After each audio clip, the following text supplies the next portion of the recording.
nesta terra um avivamento muito massivo. E os quenianos estão fazendo exatamente o que Cafarnaum, Betsaida e Corazim fizeram. Isto é muito poderoso, muito histórico, porque você pode ver que o país inteiro está incendiado. Todo o país está incendiado. Totalmente em chamas, com chamas de avivamento. As pessoas estão correndo com os aleijados que foram curados, os cegos que enxergaram HIV/AIDS que foi curada. E eles estão correndo em cruzadas com eles e apresentando-os para a nação, Oh, como eu choro pelas outras nações. Eu tenho grande peso por todos, por um tempo muito longo agora. E eu sei que o Senhor vai se lembrar de todas as outras nações. Angola parece ser o lugar onde vai tudo começar, onde começará o avivamento global, quando o Senhor vai começar a trazer isto para todas as nações. Mas para ver e ouvir ao massivo avivamento que está acontecendo no Quênia é muito chocante, muito poderoso. E todas as outras nações anseiam por isso, anseiam por esta maravilhosa oportunidade de poder ver um avivamento bíblico tão massivo que foi prometido, o avivamento histórico da Bíblia. E o que você vê acontecendo no Quênia, de alguma forma a igreja do Quênia entendeu isto.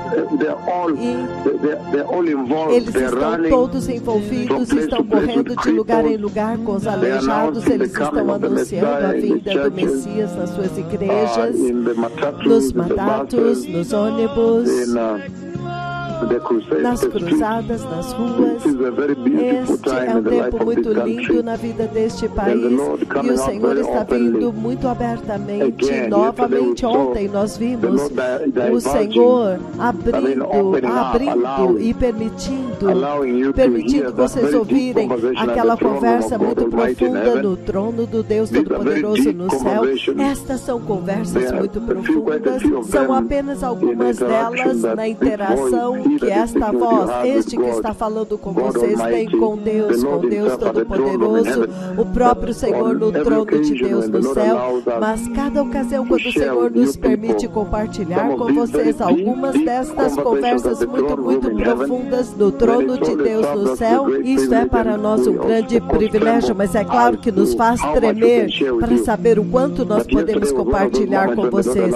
Mas ontem foi um destes momentos quando o Senhor nos permitiu fazer isso, vir e abrir para vocês um pouco mais e para que vocês soubessem também que esta é a forma como o Senhor nos permite apresentar-nos para vocês, para que vocês possam conhecer as marcas e saber quem são estes que o Senhor enviou aqui e que o Senhor está usando para falar com vocês, para que vocês possam levar as coisas mais seriamente. Mas nós também vimos neste tempo, que este tempo na vida da igreja é muito poderoso, porque ontem, quando o Senhor falou, ainda ancorando na mensagem da ressurreição, que este é um tempo tal quando Cristo foi para a cruz e morreu pelo pecado de todos os homens e Ele ressuscitou. Quero dizer, este é um tempo muito poderoso na vida da igreja. Como vocês sabem, a ressurreição é o fundamento da nossa fé, da fé cristã. E ontem o Senhor me permitiu compartilhar profundamente esta profunda interação com o Cordeiro de Deus no trono, no centro do trono de Deus. Eu achei que aquilo foi muito espantoso, que o Senhor me permitiu fazer isso na TV Global. Mas é importante algumas vezes saber quem é este que o Senhor enviou para vocês.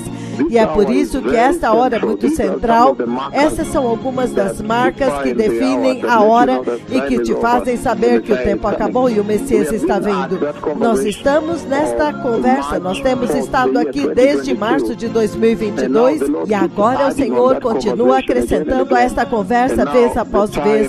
E agora, neste tempo da Páscoa, o tempo quando Jesus foi para a cruz, isto nos alcançou. Então, apenas para enfatizar mais a conversa da ressurreição, a ressurreição com a qual o Senhor falou comigo, e você vê que o Senhor está dizendo que quando Cristo foi crucificado, Isto essencialmente lançou e trouxe a igreja para o caminho estreito, o caminho restringido, para que vocês possam seguir o exemplo de Jesus, tanto a vida e o exemplo dele, e também a instrução, o ensinamento dele. E você pode ver que o Senhor está te chamando para viver um estilo de vida que Ele comandou para a igreja. Ele comandou a igreja para viver uma vida que é separada, onde há discipulado e há um preço, o preço do discipulado, onde é um caminho restringido, não é popular. É isso que o Senhor está tentando dizer lá, que as pessoas precisam se preparar para o reino de Deus.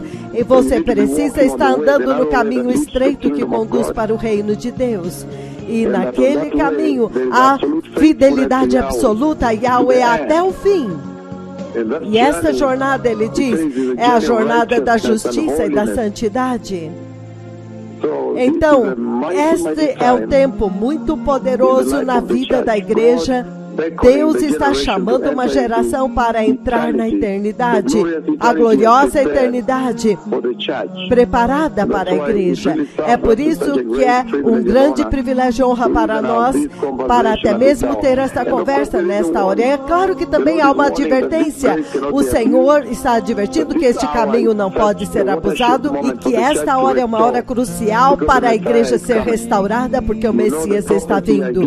Eu sei da profecia que eu dei da guerra que está vindo à Ucrânia, vindo à terra. Agora você vê o que aconteceu na Ucrânia. Todos os detalhes que eu dei, você vê lá, entre a Rússia e a Ucrânia, e você vê que está intensificando. E no próximo eu já vi mísseis. Eu não sei se são mísseis nucleares, mas são mísseis, talvez nucleares, que a Rússia vai lançar. Eu tenho tentado ver esta ocasião, quando estes mísseis vão atingir, me parece, a França ou a Alemanha, ou talvez Grã-Bretanha. A Rússia vai lançar um míssil nuclear e este míssil vai atingir.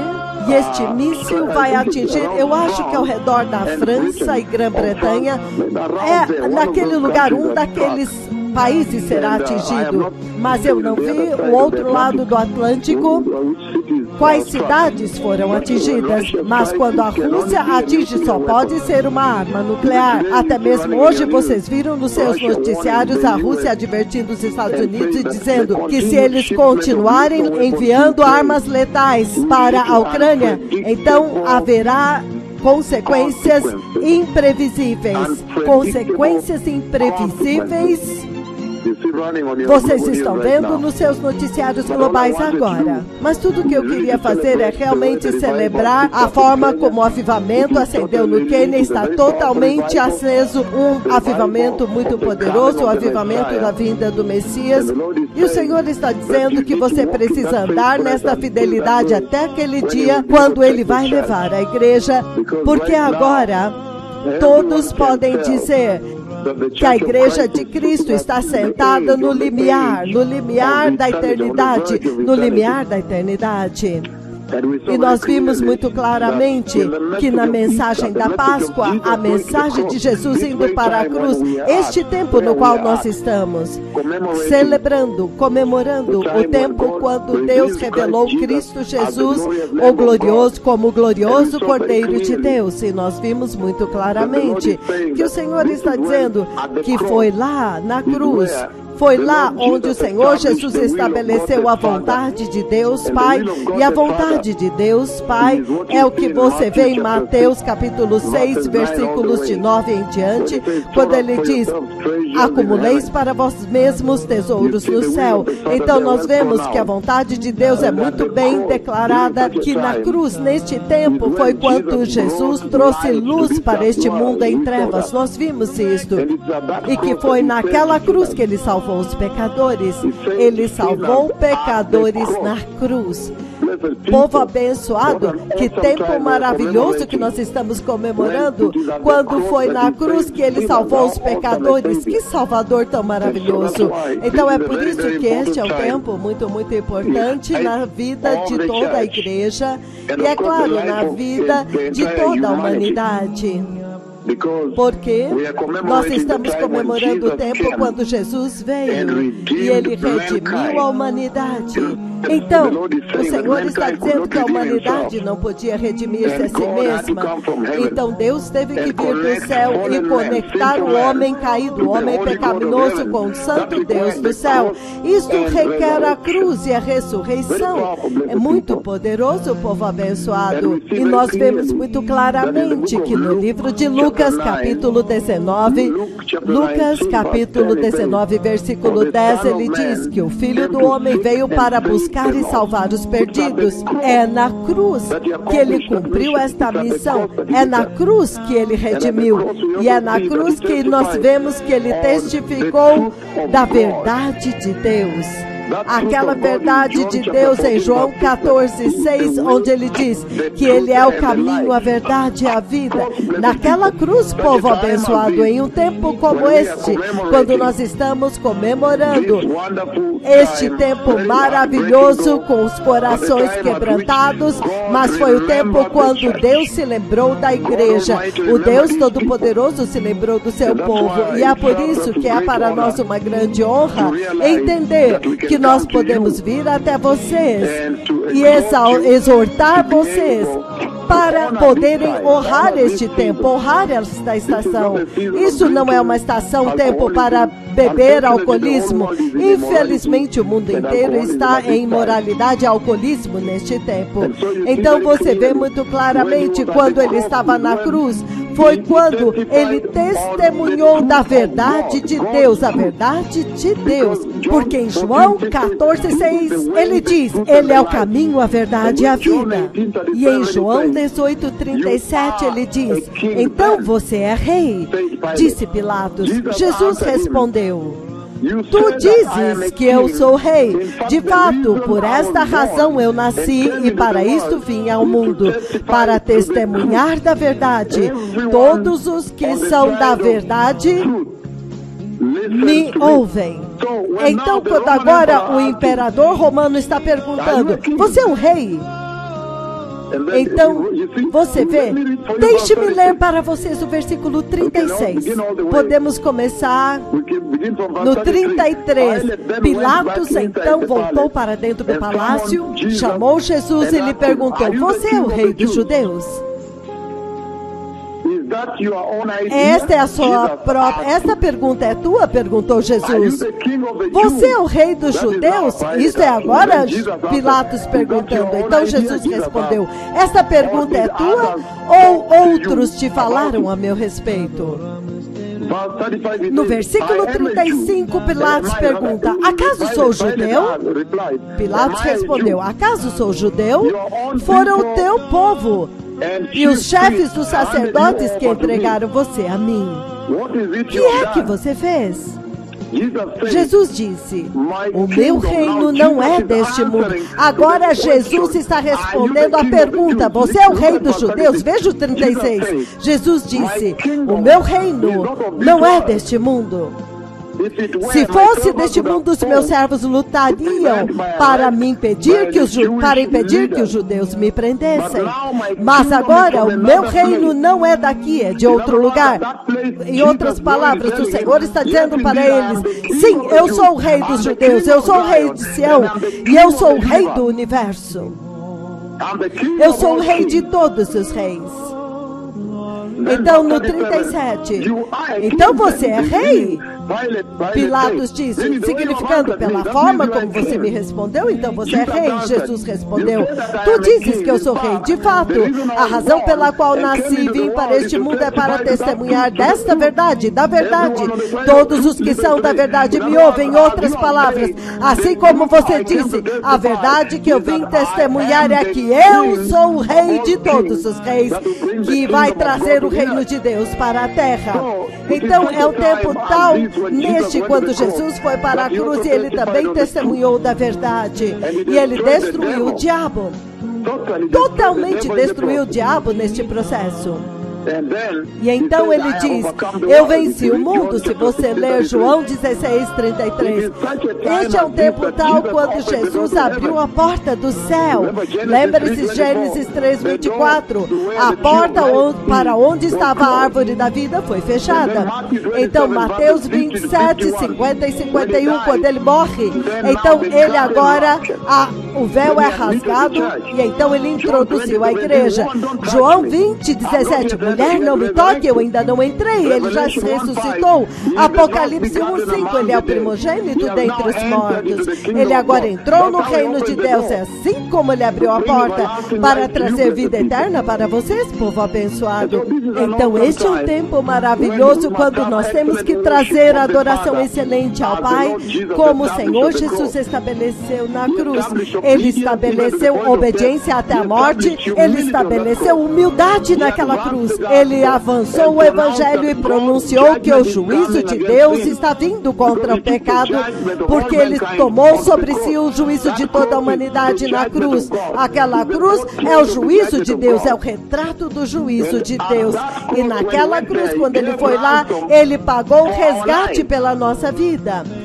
Este é o símbolo daquela cruz. Ele pagou tudo lá. Ele cumpriu tanto a lei como os profetas lá. E ele fez com que os pecadores se arrependessem naquela cruz. É por isso que a cruz e o sangue são símbolo de arrependimento e retorno para Deus. E revelou o amor incondicional de Deus naquela cruz. Mas então ele removeu a morte de nós naquela cruz, porque através daquela morte e ressurreição, agora nós também fomos crucificados com ele e ressuscitados com ele. E naquele processo, então, ele começou a buscar as almas perdidas e trazer reconciliação e paz entre o homem caído e Deus, e curar-os de coração quebrantado e trazendo-os à adoção de filhos e fazendo-os participantes da natureza divina de Deus. Estas coisas são as coisas lindas que ele fez neste tempo que nós estamos comemorando, quando agora ele nos permitiu participar da natureza divina de Deus e no reino de Deus que está vindo, e restaurar a inocência da humanidade como houve no jardim antes da queda, para satisfazer a profunda sede de retornar ao Criador. Lembre-se, antes dele vir, havia uma grande sede. A alma estava sedenta de adorar o seu Criador. Então ele veio e revelou a glória de Deus. Então este é um tempo muito poderoso, povo abençoado, e eu me alegro no avivamento, e eu desejo que todas as nações tenham esse tipo de avivamento, onde pessoas curadas de HIV/AIDS estão testificando nas cruzadas, aleijados testemunhando, cegos testemunhando, pessoas com tumores no pescoço testemunhando. Um tempo muito poderoso na vida da igreja, a nação totalmente incendiado com Jesus. O avivamento de Jesus atingiu o Quênia de uma maneira nunca vista antes. E é por isso que eu realmente aprecio o que o Senhor está fazendo nesta terra, e eu anseio por ver a mesma coisa em muitas outras nações quando nós começarmos a viajar para outros países. Obrigado por me dar uma chance de contribuir também. Que o Senhor os abençoe. O Messias está vindo. Que tempo lindo de avivamento. Eu me lembro andando neste país quando não havia avivamento, e vocês veem, e não havia avivamento. Você sabe, algumas vezes, quando os dois profetas de Deus entram através do aeroporto, eu não sei o que as pessoas pensavam quando viram eles entrando. Eu quero dizer, você poderia facilmente desprezar, mas agora vocês veem o tipo de avivamento que atingiu o país. O céu literalmente entrou no país, a nuvem de Deus. Eles chamaram Deus Pai, ele desceu na sua nuvem antiga, que somente visitou o povo da aliança de Deus na sua primeira missão, e o céu abriu aqui. A Bíblia tem se repetido, e o Quênia agora tornou-se o epicentro de onde esta mensagem está ressoando para todas as nações. Este é um privilégio tão grande, e o Quênia tem que preservar isso, agarrar isso com grande honra. Não percam isso. Se vocês perderem, vocês não vão entrar no céu, porque será tarde demais para trazê-los de volta se vocês caírem disso. Eu estou muito, muito grato que eu certamente poder ouvir para este massivo avivamento que consumiu o país. Avivamento aqui tem Guela, Rongai, Nairobi, muitas cruzadas, muitas conferências de jovens todo sábado, toda sexta-feira há conferências de jovens, os jovens sendo ensinados a respeito da justiça e da santidade, o temor de Deus, andando em total obediência a Deus, repudiando o pecado, zero tolerância ao pecado, zero tolerância ao pecado sexual. Um país que está incendiado com o avivamento em uma massiva escala. E é por isso que eu estou feliz que ontem me foi dada a oportunidade pelo Senhor para compartilhar algumas coisas muito profundas, bem no centro do trono de Deus no céu. Nós jamais esqueceremos estas narrativas, jamais esqueceremos estas visões, estas conversas, ninguém jamais poderá esquecer. É por isso que o Senhor os abençoe. Enquanto nos preparamos, simplesmente saibam que o Messias está vindo. Obrigado.